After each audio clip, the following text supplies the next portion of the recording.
But welcome, everybody. Thank you for coming into the main room. My name's Carl McCartney. I am Customer Experience Director for Les Mills here in the UK. And I'm really pleased to be sharing with you some of our latest research in and around how you build healthy habits to maximize gym attendance. So most of you will know the Les Mills story. We run 27 programs in over 22,000 clubs around the world. We're a gym operator ourselves. We're independent gym owners. We run 12 gyms out of New Zealand. But we're also a research body.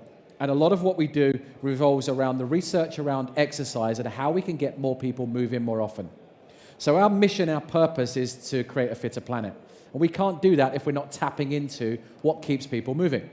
So what I'm going to talk to you today is all about the power of habits. So many of you will have seen a lot of the research or books that are out of there. James Clear and Atomic Habits, one of my favorite books ever that talks about creating habits within life.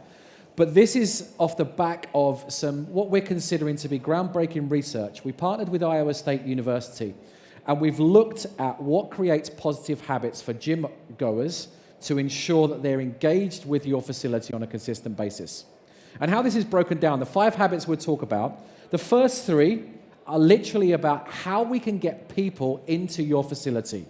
Then once we get them there, how do we keep them there? So we'll talk about how you get them into the club, how you can find something that they enjoy, how you can set some goals, managing intensity, which is fundamentally important, and at the end of it, it's around quality motivation. So as I said to you right at the beginning, this is off the back of a research study we conducted with Iowa State. So back in 2021, we were coming out of the pandemic, and many of you will be aware that whilst we operate in gyms, we also have a digital platform known as Les Mills Plus. We've got over 500,000 subscribers to Les Mills Plus at the moment across the countries that we operate in. And combine that with our club workouts and our Les Mills Plus, we have around about 7 million workouts a week. Now, I'd love to say that we've taken this research from 7 million workouts. What we have done, though, is we've looked at 350 people that are individual taking part in Les Mills Plus on a weekly basis. And we followed them for a year.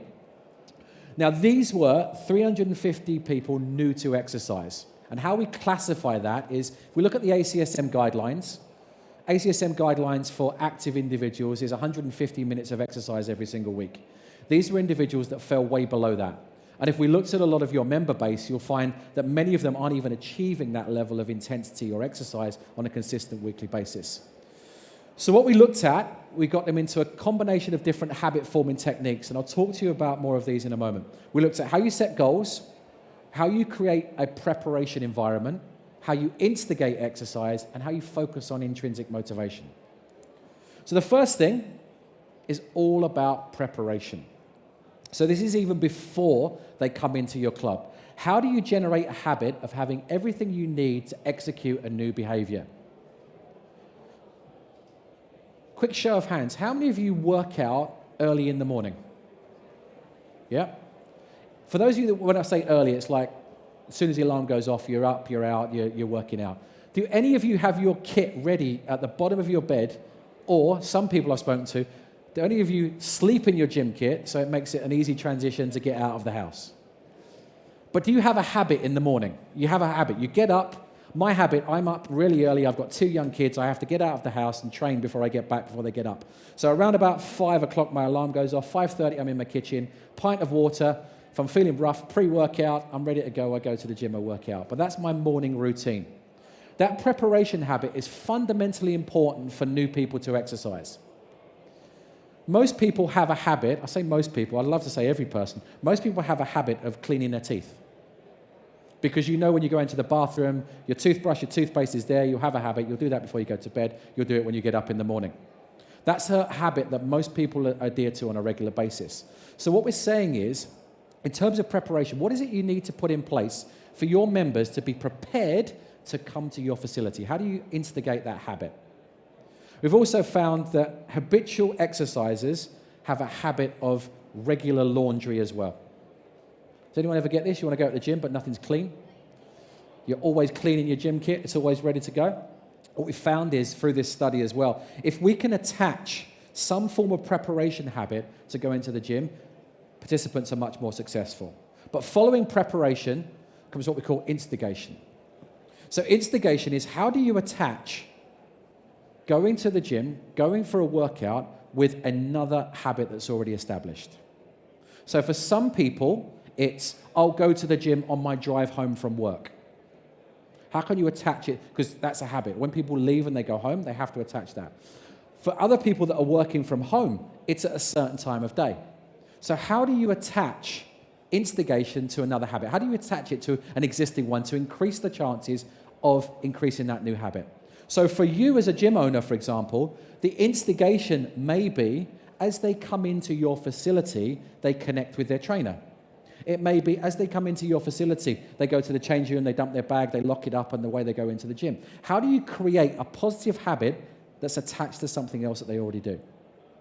For new participants, it literally is about making sure that that instigation habit is connected to something they will do on a consistent basis. We'll talk about that in a moment. Beyond that, though, once we've established preparation and instigation, once we've given them the tools to prepare to go to a facility, the next thing, and this is probably one of the most important things for me, is find something that they enjoy doing. All of us that are regular exercisers, there is something around exercise that we love that keeps us coming back for more. There's something attached to it, whether it's the endorphin rush, whether it's the gains that you receive, whether it's beating your time. There's something we attach to exercise.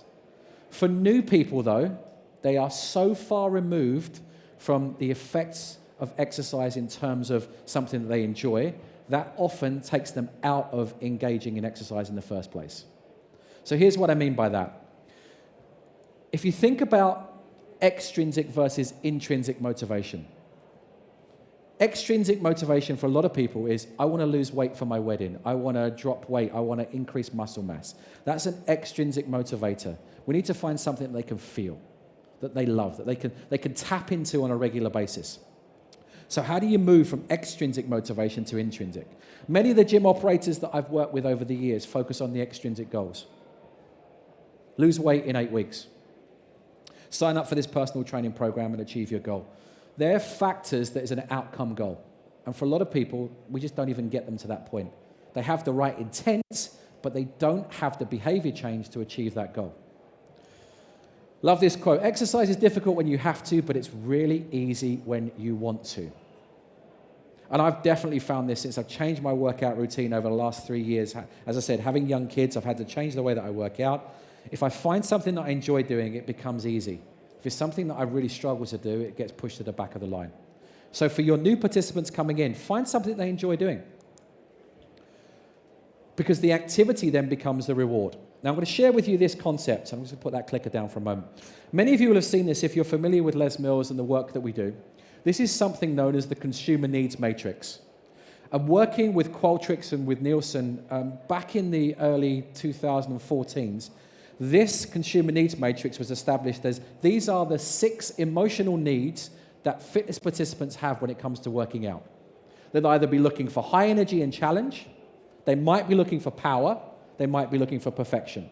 So if I said to you, of the goals that the majority of your members are looking to achieve, I said Monday night at 7 o'clock in your facility, most of the guys are standing around a bench press because it's Monday night. Everyone trains chest on a Monday. Or they're in the free weights area looking at some form of need around this side of the consumer needs matrix. Power, perfection, high energy, and challenge. The majority of new people coming to exercise, though, are really over on the left-hand side of the page. They're looking for sociability and fun, conformity and affiliation. Do not underestimate the power of affiliation when it comes to exercise modalities and connection with working out. What that means is working out with like-minded individuals that have a similar goal. And at the bottom, renewal. Wellness is becoming an absolute huge fitness trend around the world, and wellness becoming more and more prevalent as we come out of the pandemic. So when we think about group training, of these 6 emotional needs, what is the intrinsic motivation for many people to attend? So if you think about what you offer within your club right now, how many of you are steering more towards high energy, power, and perfection and missing out on the opportunity of the sociability, fun, conformity, affiliation, and renewal? Okay? A lot of the most successful operators in the world have a real split across both, and that's fine.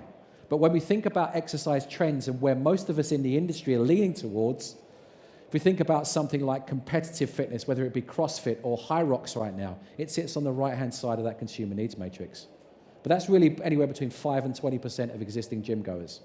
If we're really going to tap into it, we need to think about the left-hand side.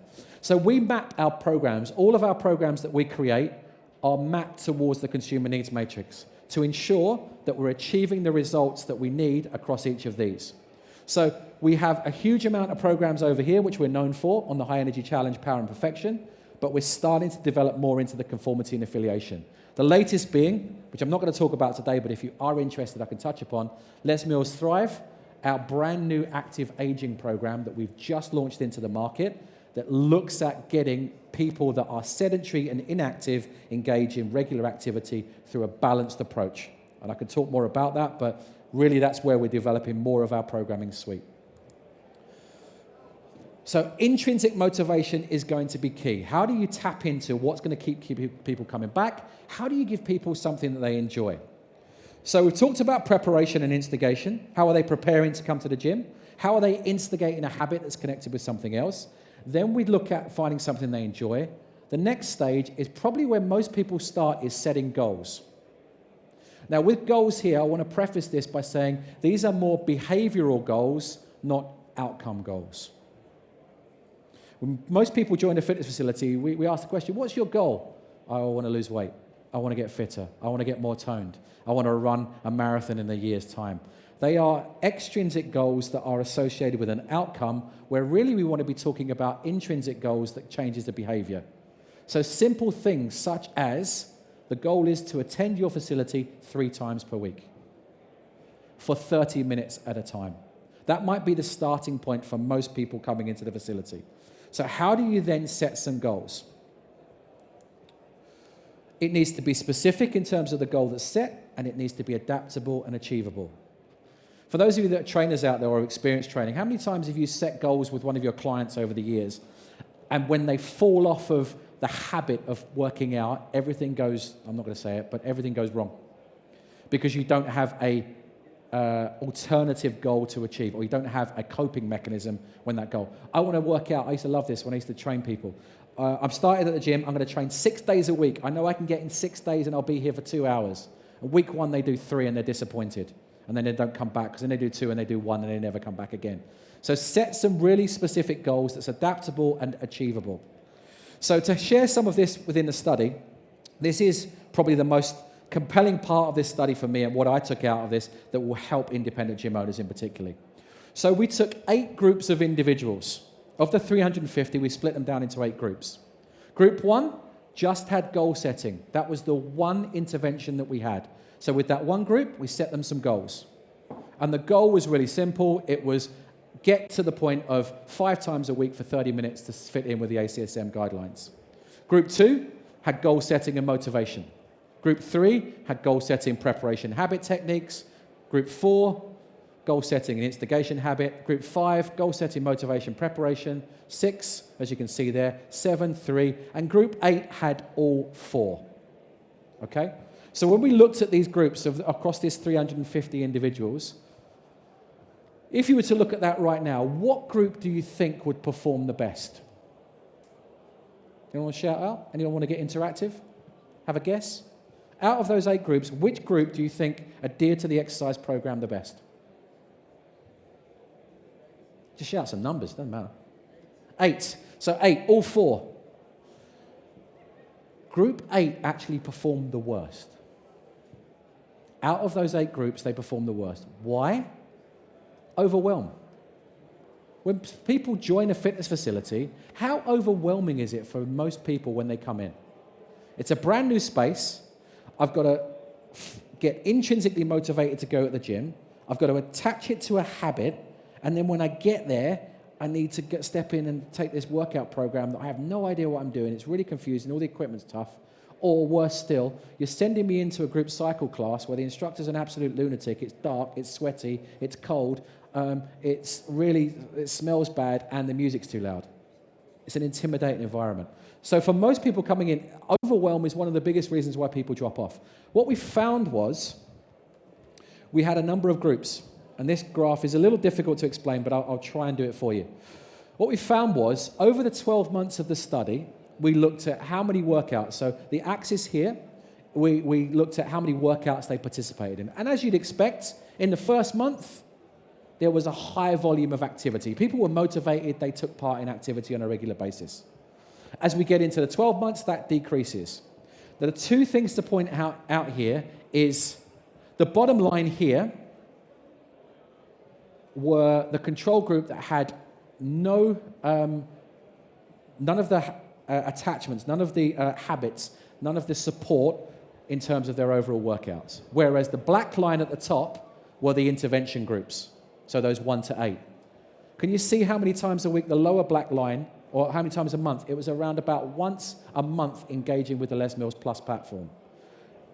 For the group that had some of those attachments, some of those interventions, that's the word I'm looking for, some of those interventions, there was a 200% increase in activity levels just by giving them a preparation, instigation, motivation, and goal-setting habit.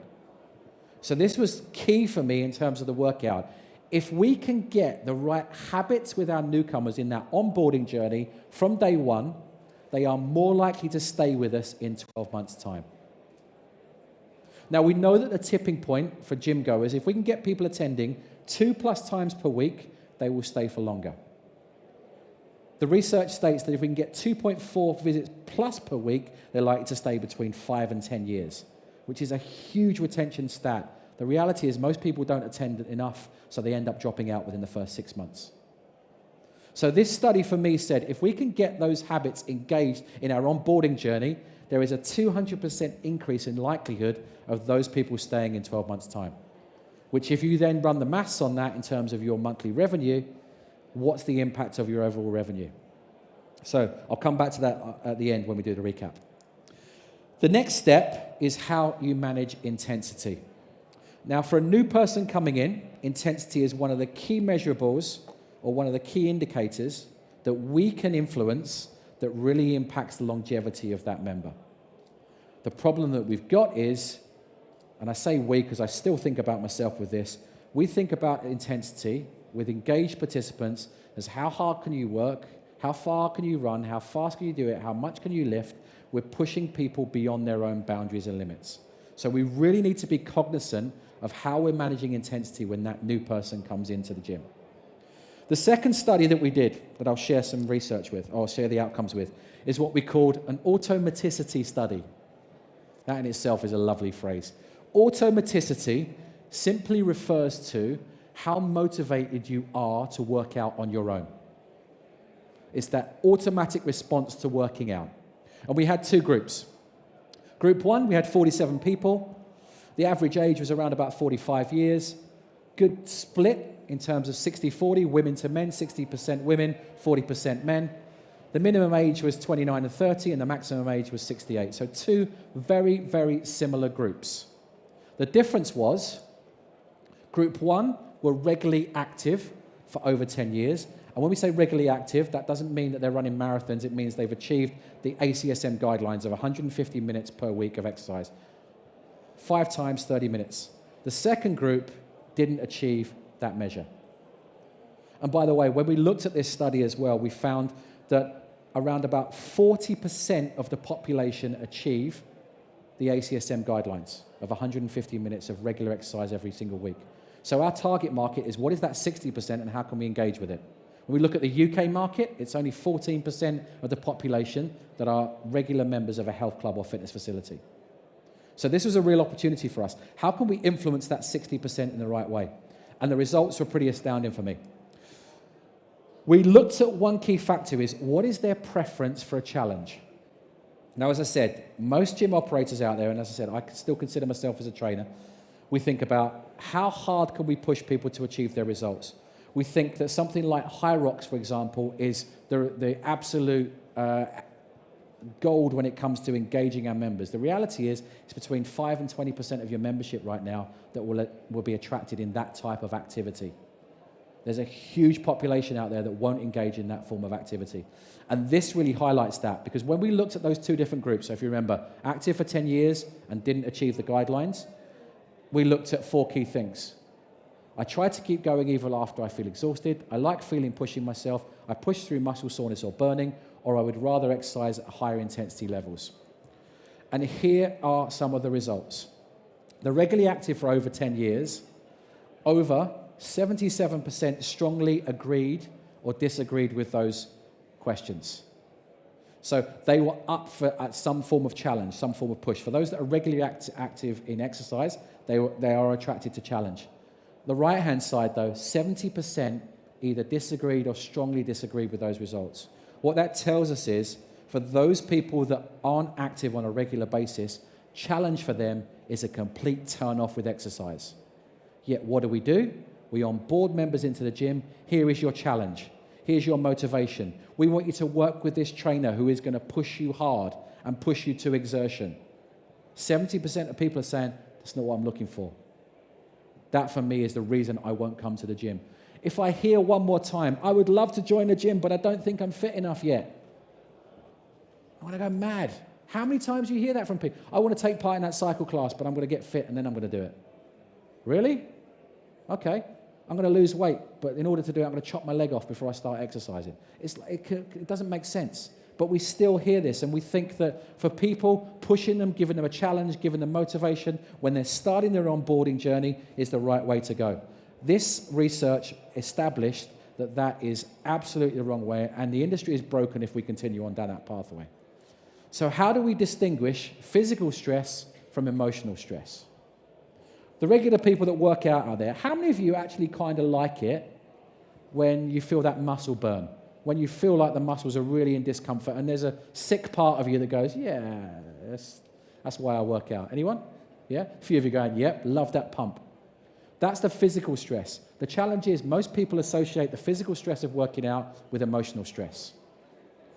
High stress environments, if you think about taking exercise out of the equation, if you're highly stressed at work, the physiological response is you increase your heart rate, you'll start to sweat, and you'll start to increase in temperature, which are the 3 things that you'll probably be doing if you're working out at high intensity. So for most people, it isn't actually the physical exertion that they steer away from, it's the emotional stress that causes that challenge. So when we throw things in like challenge and motivation and fitness challenges for new participants, they're associated not with the physical stress, but the emotional.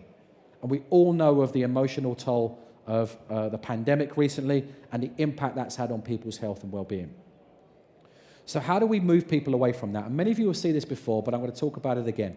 At Les Mills, we introduced this concept called Smart Start, and it's actually 11 years old. This was 12 years old. Ginger Gottschall, 2012, we looked at a study called Get Fit Together, where we took 30 completely inactive individuals and tracked their journey over 12 weeks.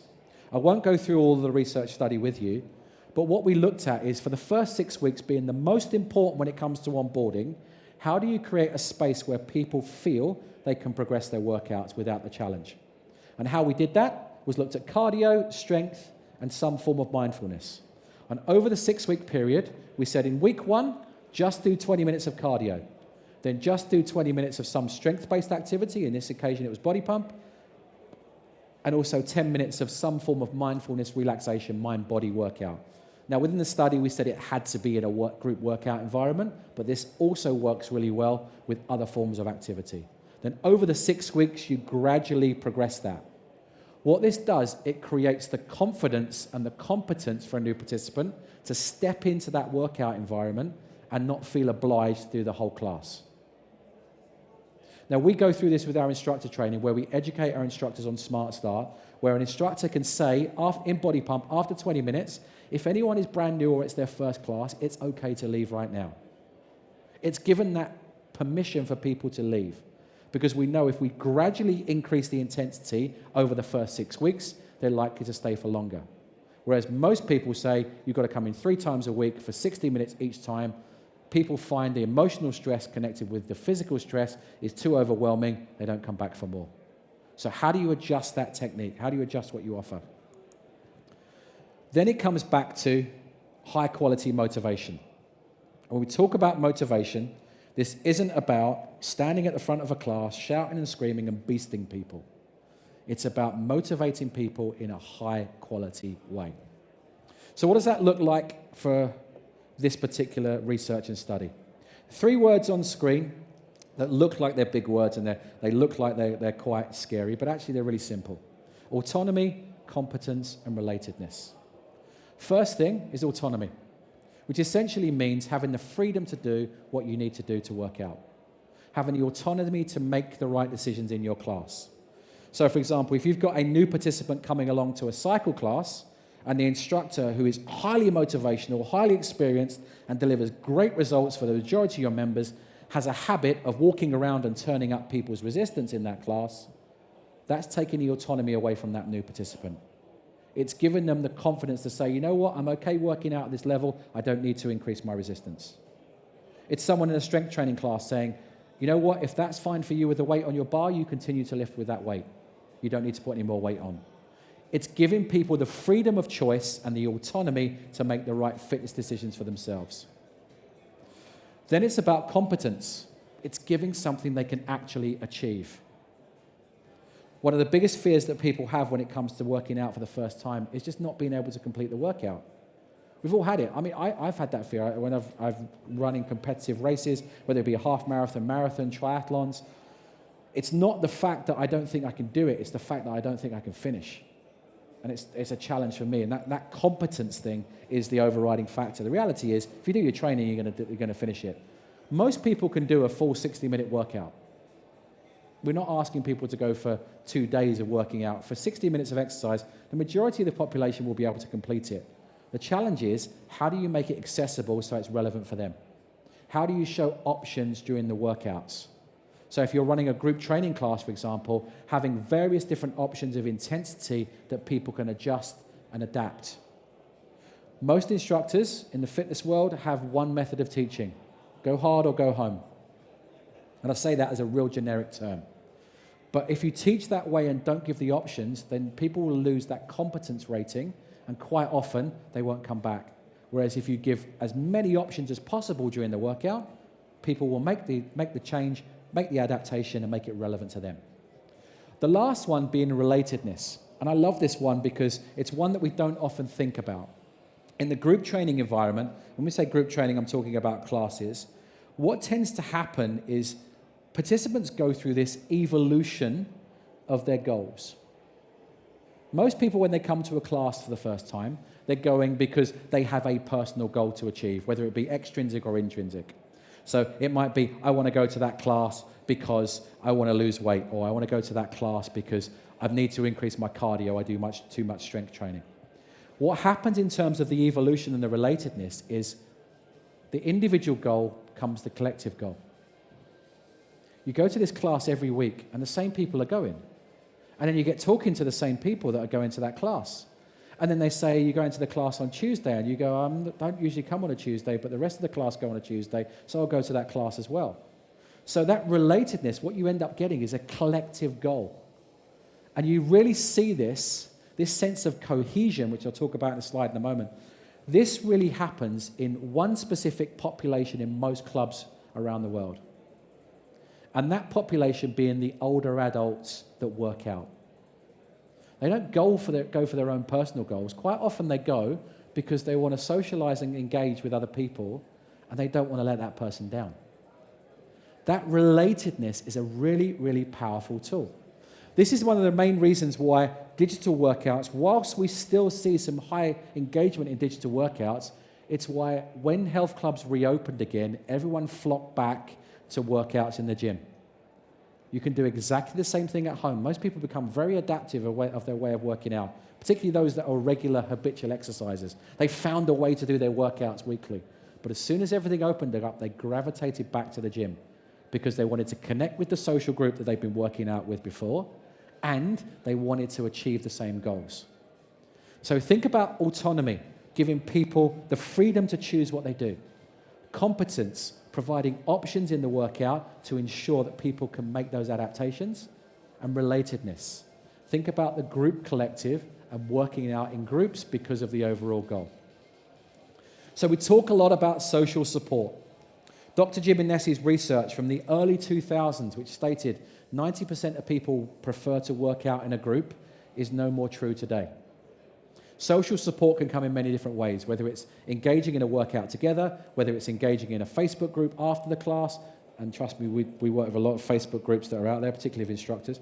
But that social support and that connection is really important in the digital space. But it comes back to you as a gym owner, as an operator. What is the social support that you're providing to your members?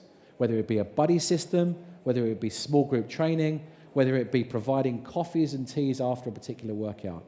What are you providing around social support to get people more active? That sense of cohesion, that collective group working out together.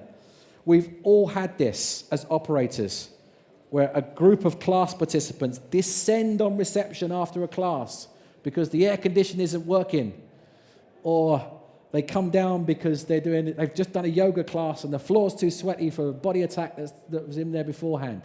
That sense of cohesion is there in that group. They feel stronger in a group, that pack mentality. But that's just an anecdote, an example of how groups will form together within clubs. So how are you tailoring your offering? How are you adapting what you offer within your club to really push that sense of cohesion? The social identity and sense of we. The collective we. We want this class to change time. We want you to offer more of this on the time. Who's the we? It's me and my friend. But it sounds like there's hundreds of people. But that collective sense of we is really important to group participants. How do you have that social identity? And we talk about this, and we've coined this phrase called groupness. We don't know if it's a word or not, but we talk about it in the world of Les Mills. We talk about groupness. And the last study that I'm going to touch upon in terms of developing those habits was the groupness study. How does groupness relate to the class experience? And what this comes back down to is how the instructor fosters that sense of cohesion, community, to form groupness. And what we found is, if you establish a strong sense of groupness through the instructor, the overall satisfaction will increase, the emotional state will increase, the exertion levels generally increase as well because you're working out with like-minded individuals, and the most important one from a retention perspective is that the intention to return increases as well. So if you can foster that sense of community, if you can build cohesion, if you can establish that sense of we within your classes, if you establish groupness, people are more likely to return. So all of this is encompassed under the banner of motivation. And high-quality motivation is extremely important. So when we think about intrinsic satisfaction, these are the key drivers. Participants will feel the greatest levels of satisfaction when they feel more involved in a group task, when they're collectively working out together. If they're all working out in the same way in the same class at the same time with the same results, they'll achieve a higher level of satisfaction. They'll have more intrinsic motivation when they feel competent, when they're given adaptations and options to achieve a result. That competency level increases. They feel they were encouraged by the instructor. Now, instructor encouragement doesn't mean shouting, screaming, whooping, and standing at the front of a class beasting people. That sense of encouragement is a tap on the shoulder to say you did really well today. How did you find that option that I gave you? Did you find that more achievable? You look really good doing that squat. That instructor engagement will increase that groupness factor. And the last thing, class intensity was also a key factor. It's not all about going as hard as you possibly can for the entire duration. It's about managing the intensity to make it relevant and individual for that class participant. So just to recap, the 5 habits or the 5 factors that deliver positive habits. Number 1, get them to the club. How do you get them to the club? Preparation and instigation. Are you thinking about how your members are preparing to come to your facility? Do you put education or onboarding protocols in place to help them prepare to come to the club? Then, once they're in, how are you tagging on that preparation habit with an instigation habit? How are they working out as the two combined? Second thing, find something they enjoy. Not everybody likes dancing around on a bike. I love it. I'm a former group cycling instructor. It's what I did for many, many years around the world, and I still love that type of workout and that intensity. But for most people, cycling is the devil. It's uncomfortable. You have to wear stupid shorts. You sweat too much. There's lots of reasons why people hate cycling. So find something that people enjoy and do more of it. If you find something that's really getting good engagement in your club, just do more of that. Then set some goals. And remember, these are behavioural goals, not external goals. How many times a week should they be working out? How often? And can they diarise it? Those three things are really powerful on the onboarding journey. Rather than talking about goals in how much weight do you want to lose and weighing them and checking blood pressure and all the other biometric measures and checking their progress over time, just get them moving. You've just started, you're a brand new member of my club, you want to come 3 times a week for 30 minutes, you're going to come Monday, Wednesday, Friday, and these are the times. And just by doing something as simple as that as a goal, makes it really easy to achieve. Then think about intensity. Don't just go hard and go home. Think about managing intensity to make it relevant to that group that you're working out with. And remember this, almost 70% of new participants are stating that some form of challenge is a complete turn-off from working out in a gym. So don't think about gym challenges as being the future in January. Think about making it relevant to that individual by softening the approach, maybe through something like Smart Start with that 6-week onboarding journey. And the last thing, quality motivation. Motivate in the right way, provide motivation for the individuals in your classes, in your club, but do it in a quality way. We have tools and resources for each of these, by the way, and when we look at the study, we actually have all of the onboarding process, some of the workshops and the tools that we use with the 350 participants. We're just adapting them now because they're very research-based at the moment, but we're adapting them to make them relevant to a gym owner or a community. So they will be coming in the new year off the back of this study. The study's only 6 weeks old. So we'll be having those for our Les Mills partners that we work with out there. So if you want any of those, connect with me afterwards and I'm happy to send them through. But really for us, these 5 factors not only establish positive habits, but it helps you as a gym owner or an operator, particularly coming into January and February next year, where we know that whilst there's that absolute nightmare of the car park being too full and the gym floor being too busy, we'd love you to establish that habit all the way through to June and July next year, rather than the traditional drop-off at the end of March, where your existing members go, phew, all those new people have gone. What we want is actually establish the habit for much longer, you'll retain them for longer, and as we saw there, a 200% increase in retention is a really positive story for any gym owner or operator out there. So Rob's got the hand mic. Any thoughts, reflections, or questions from anybody in the room? Realised I've talked at you there for 35 minutes. Go on, Aaron. What have you got, mate? Brilliant, Carl. I really enjoyed the insights that you shared there. What is Les Mills looking to do sort of for the future to tackle sort of activity in with the Generation Z?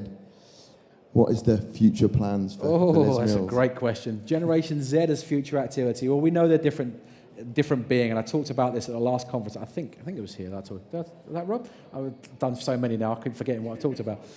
But Generation Z have a very, very different mindset when it comes to working out. Strength training being the number one goal, and which is amazing, by the way, because what I love when I see gyms in anywhere I go around the world right now is the gym floor is no longer the same demographic and stereotype that it was 10 years ago. There are more women and younger women training out on the gym floor in the strength training area than ever before, which I absolutely love because it's about time that happened. What we're looking at is how we get that audience engaged with group training as well through some of our newer program. So strength development being one, that was a heavy lifting program, functional strength being another one. So what we're looking at is what are the current trends that are happening out there and how do we produce new programming and support to get those people not off of the gym floor, but using the gym floor and engaging in group training as well. Because in the past, we'll be honest, our target market was Gen X and boomers. That's our bread and butter. Body Pump was created in the late 90s with a younger audience that are now into their 40s, 50s, and sometimes 60s, and it's a different audience that we're looking at. So we constantly reinvent and refresh those programs. Every 10 years or so, they go through a change. Every 3 months, we change them. But what we're really looking at now are what are the latest fitness trends. So Les Mills Pilates, we've just launched that program. Next year, we have a Breathworks program in the mix. We have a yoga program in the mix. We have another strength program in the mix. We have a new cycle program. So all of it is targeted towards that younger generation. So we know that we have to adapt and change, and that the presentation, if you saw Jared's presentation, the adapt or die, or grow or die, as he called it, we're doing the same thing. We have to adapt and change what we do. Good question. Thanks, mate. Any other questions? Oh, yes.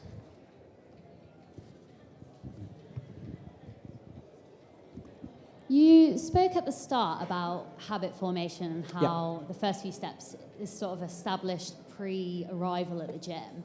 How would you sort of suggest that maybe gyms or instructors might have a bit more influence or control over those habits that are formed, pre-attendance? It's a bit of an oxymoron. I talk about get them to the gym, but in order to get them to the gym, they have to have preparation and instigation habits. The point we try and make, particularly when it comes to that onboarding journey, is when you're talking people through those first 6 weeks, are you helping to support them with those preparation and instigation habits?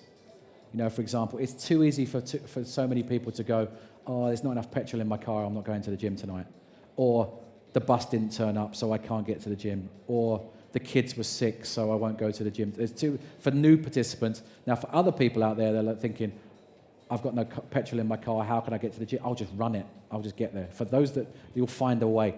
So the point is, when it comes to that onboarding journey, don't just think about what people are doing when they get to the gym. How can you support them with some coaching and some preparation support to help them with that? So little questions like, what do you do before you go to the gym? If you're training in the morning, pack your gym kit up before you go to bed the night before.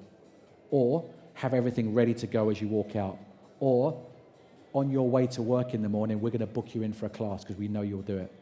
So that's the point, is how do you attach that to an onboarding strategy, because that will develop the right habits. And most people won't develop the habits, and you could have the best facility and the best onboarding in the world, but if they're not motivated to come, it's irrelevant.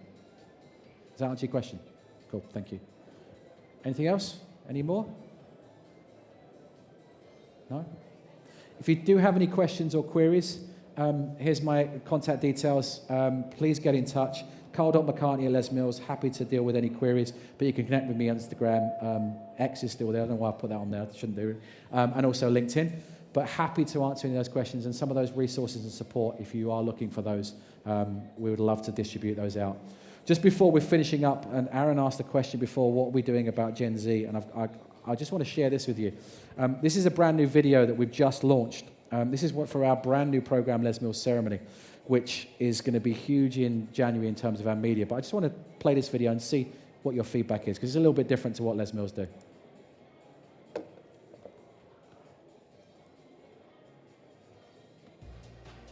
We've redefined circuit training in the way only Les Mills can, with Les Mills Ceremony,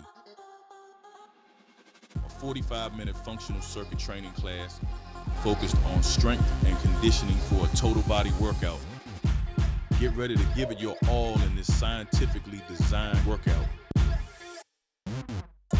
8 stations built to bring out the best in you, and classmates that feel more like a community. Heart-pumping music to guide you through each set, plus expert coaches to push you to your max. It's where hard meets happy. You haven't done circuit until you've done ceremony. Ceremony by Les Mills, a full-body functional training circuit. Shameless plug, wanted to put it in here, but it is what we're developing in terms of the new version of our training. So it's not like body pump. Circuit training is evolving, growing and changing. Les Mills Ceremony being a studio-based or a functional-based option as well. But would love to, just have a look at that and love to know what your feedback is. If you come back to me and go, what, we've been doing this for years, why are you doing it? Perfect, we want that feedback. But I just wanted to play that for you at the end there because it relates to your question. I wasn't planning, but it was in there, so I did it. Thank you, Aaron. But if there are any other questions or queries or reflections, myself and Darren are on this stand. We're just on the other side of that wall there. And if you can, after lunch, because we've got the best lunch in the industry, apparently, according to Rob.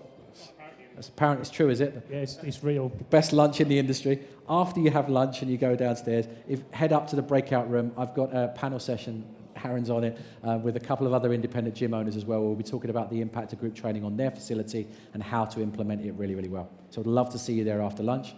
If not, have a fantastic day. Thanks for everybody for coming along. Cheers.